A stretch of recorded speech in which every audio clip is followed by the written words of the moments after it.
వారు వ్యతిరేకంగానే పనిచేశారు. అందుకే రాజకీయంగా మమ్మల్ని పూర్తిగా కట్టడి చేయాలనే లక్ష్యంతో ఈ తప్పుడు ప్రచారాలు చేస్తున్నారు. మదనపల్లిలో రికార్డులు తగిలిపోయాయని చెప్తున్నారు. అది కూడా మాదే కుట్ర అంటా ఉన్నారు. రికార్డులు తగలబెడితే అవే రికార్డులు ఎంఆర్ఓ ఆఫీసుల్లో ఉంటాయి, ఆర్డీఓ ఆఫీసుల్లో ఉంటాయి, కలెక్టరేట్లో ఉంటాయి, సెక్రటరియట్లో ఉంటాయి. మరి వాటిని అన్నింటినీ కూడా కుట్ర కోణమని ఏ విధంగా చెప్తా ఉన్నారో నాకు అర్థం కాదు. మరి ప్రభుత్వం కూడా మేము మొత్తం డేటా అంతా రిట్రీవ్ చేశామని చెప్పి కూడా చెప్పుకొచ్చింది. ఇందులో కుట్ర ఏముంది, మేము చేశామని ఎలా చెప్పుకోగలుగుతున్నారు? మీ పార్టీ కార్యకర్తలను నాయకులను అడ్డం పెట్టుకుని వాళ్ళ చేత తప్పుడు ఫిర్యాదులు చేయించుకొని మాపై బురద దల్లే ప్రయత్నం మీరు చేస్తూ ఉన్నారు. ఎలాంటి ఆధారాలు లేకుండా కొంతమంది అధికారులు అత్యుత్సాహం చూపుతూ ఉన్నారు. మరి వాస్తవాలు మీ దగ్గర ఉంటే, ఆధారాలు ఉంటే తప్పకుండా వాటిని నిరూపించండి. లేదంటే తప్పుడు ఆరోపణలు చేసి చంద్రబాబు ఉచ్చులో తగులుకోవద్దండి అని చెప్పి నేను అధికారులను కోరుతా ఉన్నాను.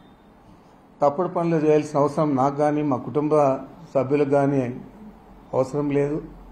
నేను 7 సార్లు శాసనసభ్యుడిగా ఉన్నాను. మా కుమారుడు 3 సార్లు పార్లమెంట్ సభ్యుడు, మా తమ్ముడు 2 సార్లు శాసనసభ్యుడు. మరి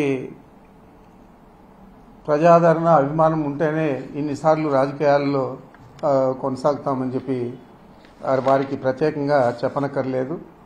మరి మా పేరుతో ఉన్న భూములు, ఇతర ఆస్తులన్నీ కూడా ఎన్నికల అఫిడవిట్లో పేర్కొన్నాం. అఫిడవిట్లో పేర్కొన్న ఆస్తులు తప్ప మాకు ఏ ఆస్తులు కూడా లేవు. మరి మదనపల్లి కేసుకు సంబంధించి సిఐడికి అప్పగించినా సిబిఐకి అప్పగించినా నాకు ఇబ్బంది లేదు. ఆ కేసుకు నాకు ఎటువంటి సంబంధం లేదు. కానీ వైసీపీ నాయకులపై కేసులు వేసి వారిని వేధించే ప్రయత్నం చేసేదే కాకుండా వారి ద్వారా నా పేరు చెప్పించే దానికి ప్రత్యేకంగా ఈ కుట్ర చేస్తూ ఉన్నారనేది ఈ రాష్ట్ర ప్రజలందరికీ కూడా తెలుసని చెప్పి కూడా మీకు మనవి చేస్తూ ఉన్నాను. గతంలో పుష్కరాల్లో చనిపోయారు చంద్రబాబు ఆధ్వర్యంలో. ఈ మధ్య ఎలక్షన్ అయిన తర్వాత చాలామందిని అతి దారుణంగా హత్యలు చేశారు. మరి చాలామంది చిన్న పిల్లలందరినీ కూడా మానభంగం చేశారు. మరి ఈ వీటిల్లో వేగవంతంగా మీ ప్రభుత్వం పనిచేసిందా? మరి ఏదో అక్కడ రికార్డులు గాలిపోయినాయి, అత్యవసరంగా పోవాలని చెప్పి హెలికాప్టర్ ద్వారా డీజీపీని పంపించి దీని మీద ఒక పెద్ద ఇది కేసు చాలా ప్రమాదం, ఇది ఈ రాష్ట్రం అంతా కూడా కూలిపోతుంది అని చెప్పే లెక్కలో మీరు చేశారు. ఏ రోజు కూడా మేము 50 సంవత్సరాల నుంచి రాజకీయాల్లో దాదాపు 74 నుంచి విద్యార్థి రాజకీయాల్లో, ఆ తర్వాత ప్రత్యక్ష రాజకీయాల్లో ఎప్పుడు కూడా డీజీపీ హెలికాప్టర్ ద్వారా ఒక ఏదో ఆఫీసులో తగలబడిందంటే పరిగెత్తిన పరిస్థితులు ఎక్కడ కూడా లేవు. ఈరోజు మీరంతా కూడా దీన్ని రాజకీయ రంగు పులుమల్ల ఈ కేసుకు దాంట్లో మమ్మల్ని ఇరికించాలా అనే దీంతో అత్యుత్సాహంతో మీరు డీజీపీని పంపించి ఇదంతా కూడా చేయడం జరిగింది. ఇది పెద్ద స్కెచ్ మీరు చేసింది, చంద్రబాబు నాయుడు గారు చేసిందని చెప్పి చెప్పక తప్పదు. మరి ఏది ఏమైనా కూడా ఈ కుట్రలన్నీ ఎదుర్కొంటాం, ఈ కేసులన్నీ కూడా ఎదుర్కొంటాం. ఖచ్చితంగా ఈ రాష్ట్ర ప్రజలకు ఇవన్నీ కూడా తప్పుడు కేసులు అని చెప్పి నిరూపించే విధంగా మేము కృషి చేస్తాం.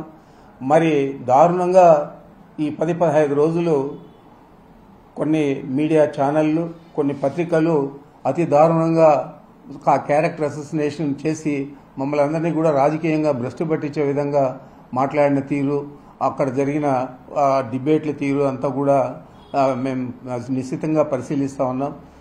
ఇప్పటికే మాకు సంబంధించిన లాయర్లకు ఇచ్చాం. వారు వాటిని పరిశీలించిన పిమ్మట తప్పకుండా ఎవరైతే అత్యుత్సాహంగా మా మీద అబద్దాలు కుట్రపూరితంగా చేసే ప్రయత్నం చేశారో వారి మీద ఖచ్చితంగా డిఫమేషన్ కేసులు వేయిస్తామని చెప్పి కూడా మీకు మనవి చేస్తా ఉన్నాను. ప్రజలకు చేయలేని హామీలు మీరు చెప్పారు ఎన్నికల్లో, హామీలు చెప్పి ఇప్పుడు అవన్నీ కూడా నెరవేర్చలేక ఇలాంటి కేసులు, ఇలాంటి డైవర్షన్ పాలిటిక్స్ చేసే పరిస్థితి చాలా దురదృష్టకరమని కూడా నేను తెలియజేస్తూ ఉన్నాను. ఇప్పుడు చంద్రబాబు గారికి అధికారం వచ్చిన తర్వాత సూపర్ 6 అంటే భయం, ఖజానా ఖాళీ అని చంద్రబాబే చెప్పుకుంటాడు.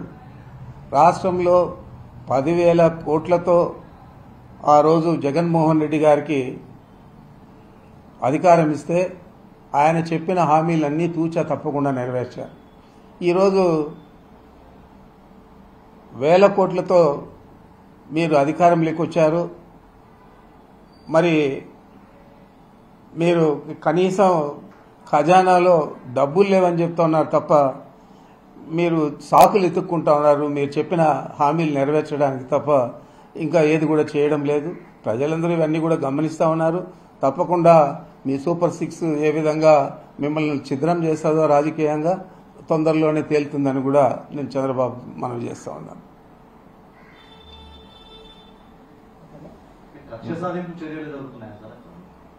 అంటే కక్ష సాధింపు కాకుండా ఇది అంతా కూడా పొలిటికల్ గానే కదా, రాజకీయంగా కక్ష సాధింపు చర్యల్లో భాగంగానే ఈరోజు చంద్రబాబు నాయుడు ఇలాంటి అసత్య ఆరోపణలు చేయడం కానీ, వాటిని నమ్మించే ప్రయత్నం చేయడం కానీ, మీడియాలో డిబేట్లు ఇవి పెట్టి వారికి కావాల్సిన ఛానల్స్లోనూ పత్రికల్లోనూ అతి దారుణంగా రాయడం కానీ, ఇవన్నీ కూడా డైవర్షన్ పాలిటిక్స్, మా మీద కక్ష సాధింపు, మా క్యారెక్టర్ అసోసినేషన్ ఇవి చేయాలనే ప్రయత్నం చేస్తూ ఉన్నాడు. ప్రజలందరూ కూడా ఇది గమనిస్తూ ఉన్నారు. తప్పకుండా ఇవన్నీ కూడా మేము సత్య దూరం అని చెప్పి నిరూపించుకోగలుగుతాం. దానికి ఏమాత్రం ఇబ్బంది లేదు. మీరు అధికారంలో ఉన్నప్పుడు కూడా చేశారని కొంతమంది టీడీపీ నేతలు కూడా మాట్లాడుతూ ఉన్నారు. మేము ఏ రోజు కూడా చేయలేదు, కక్ష సాధింపులు చేయలేదు, ఏ రోజు కూడా పర్సనలైజ్డ్ పాలిటిక్స్ చేయలేదు. ఒక పార్టీ వ్యక్తిగా వైఎస్ఆర్ కాంగ్రెస్ పార్టీ తరఫున పనిచేశాము. ఒక పార్టీ వ్యక్తిగా ప్రతిపక్షానికి వ్యతిరేకంగా పనిచేశాము. అంత తప్ప ఈ మాదిరి కక్షపూరితంగా పర్సనల్గా తీసుకొని క్యారెక్టర్ అసోసినేషన్ చేయడము, వారి కుటుంబానికి చెడ్డ పేరు తెచ్చే విధంగా ప్రచారం చేయడము, దాన్ని నమ్మించడానికి మంత్రులు ముఖ్యమంత్రి కంకణం కట్టుకోవడము, ఇది ఎప్పుడు కూడా జరగలేదు. Thank you.